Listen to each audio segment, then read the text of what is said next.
What's going on, people? Welcome back to Chelsea Fan TV. Welcome back to another episode of 5 Things We Learned. You guys already know the drill at this point. It's the show where we go through all the major talking points of the last Chelsea game, aka the last Chelsea loss or the last game that we dropped points in. Whatever shambolic excuse for a 90-minute performance it is, we'll get into it. And this one is Manchester City 4, Chelsea 0. Thought we could go down swinging. Thought we could go down with some pride, some dignity, some integrity. Silly me. But we'll delve into all the major talking points. We'll discuss the game. We'll discuss every bit of the embarrassment that was the performance that we saw yesterday. Before I start this video, I do want to say rest in peace to Gianluca Vialli. Condolences to all his family and his loved ones. Absolute Chelsea legend. And I do wish we had just given him a better send-off than that game on Sunday. But there might be another opportunity to give him the send-off he deserves on Thursday. But I don't want to get my hopes up with that anyway because of the way that we're playing. We just look like an absolute joke from start to finish. But big up everybody that's locked in. Like and subscribe to the video before we start. Hit the bell notification button if you want to be the first to know whenever we release any new content, because there's going to be a lot of content because there's a lot of fixtures showing up in the next couple of weeks. Yes, I can't wait. Can't wait to watch some more Chelsea. I bet that's something no Chelsea fans saying right now, but we move. Man City 4, Chelsea 0. I didn't expect anything going into this game, and somehow I was still disappointed. Says a lot, Chelsea. Says an absolute lot. We played a much stronger lineup than I expected. A lot of first teamers, the likes of Mount, Havertz, Gallagher, Ziyech, Koulibaly, Kepa. Says a lot that we did play so many first team players because it was most of the first team players that let us down. It was the youth players that looked like the little rays of sunshine in that absolute storm at the Etihad yesterday. It's just terrible from us. And the thing that stands out to me the most isn't the lineup. It's two things. I'm going to get into it before I even go into my 5 things. My biggest issue was the way that we played. The lack of intensity, the lack of drive, the lack of will to even fight for a performance. I expected us to lose. I just wanted us to go down swinging. We didn't even get that. And that was the first embarrassing thing for me. The second one is that it was the first teamers that let us down again. It wasn't even the youth. It was the same constant faces in our starting lineup that are just embarrassing us week in and week out. And I'm tired of it. Absolutely tired of it. It's my first point. Trust the future. Just give the future their chance, because this season is an absolute write-off. We ain't making top 4. We ain't winning any trophies. So fuck it. Play the youth.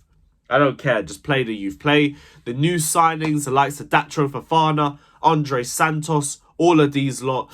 Badia Shield, Amari Hutchinson, Chukwuemeka, Lewis Hall. You name it. Give them a run out. I don't care. This first team is an embarrassment. Let's give the youth some experience. And let's see if they could get something out of this, because none of the players that we have, that we're starting week in and week out, are even worthy of being trusted right now, because they're just constantly embarrassing us. And that leads nicely into my second point. Havertz and Mount, make or break for them at this point. And with me, I've already called time on Kai Havertz personally. I wash my hands. I'm done. I can't be bothered until I see some consistency from this useless giraffe. I don't want to hear anything about it. He's an absolute waste of time, waste of money, overrated, overhyped, overplayed, you name it. He is an absolute joke. You could complain that the service wasn't consistent to him, his touch wasn't consistent, his intensity wasn't consistent. And what the hell is this at a corner? The stupidest penalty I've seen in my life. What even is that shit? Mount, by the way, the same old from him. He'll disappear for a good 30 minutes and then pop up out of nowhere just to kill our attack with some stupid pass or just overplaying and completely showing a lack of awareness to the runners around him. It is make or break season. Mount has 1 year left on his deal at the end of the season. Havertz has 2. If they don't fix up by the end of the season, get rid, because this rebuild needs to happen with or without anybody in this team not called Reece James. So if you're not performing well enough, leave. Sell them. Make as much as we can and bring in adequate replacements. Players that can be moulded into the sort of player that Potter wants to be. Not these useless forms of players that we're seeing playing every week. It's a joke. It's an absolute joke. Third point. Tuchel. I want to get onto him because for some reason we're in 2023 and we're still talking about Thomas Tuchel. I heard the "we've got Super Tommy Tuchel" chants and everything in the second half and all of that, and that's all great and everything. Tuchel would not have changed anything. We would have been in the same position with Tuchel minus maybe a couple of points.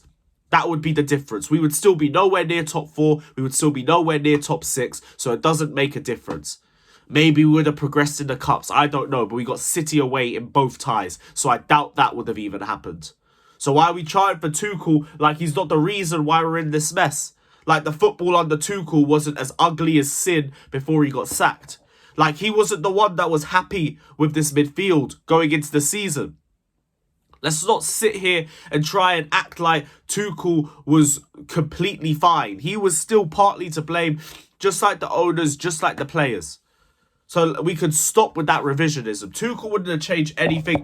Tuchel also isn't coming back. Get over it. Move on. Like, we sacked Jose twice. We sacked Ancelotti in the tunnel. We sacked Di Matteo after a Champions League. Sacked Conte a season after winning the Prem. We're ruthless. Get over it. Seriously, it's not going to change a thing.